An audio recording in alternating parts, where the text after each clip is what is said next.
Hello friends, நீங்க நம்ம பார்க்க போற வீடியோ என்ன அப்படின்னா ஆல்டோ கேட்டன் 2013 வண்டியில எனக்கு வந்து வைப்ரேஷன் நாய்ஸ் ஹெவியா இருக்கு சார் அப்படின்னு சொல்லி நம்ம கிட்ட வண்டி ஒன்று வந்திருக்கு.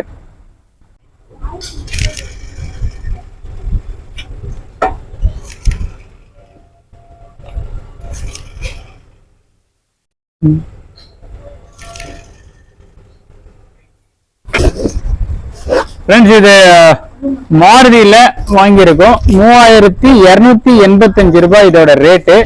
இந்த ஃபேன் மோட்டரு நம்ம எடுத்து வண்டியில பிக்ஸ் பண்றோம். இது ஃப்ரெண்ட்ஸ், இந்த ஃபேன் மோட்டரு புதுசா இருக்கு. இப்ப நம்ம இதை பிக்ஸ் பண்ண போறோம். இதுல நம்ம பக்கத்துல பார்க்கும்போது இதை சுத்தி விடும்போது சைலண்டா இருக்கு பாருங்க. இப்படி இருக்கும்போது இந்த ஃபேன் மோட்டர் மாத்திட்டேன் அப்படின்னா கஸ்டமர் கொண்டாந்த ப்ராப்ளம் வந்து ஷார்ட் அவுட் ஆயிரும். Friends, thank you.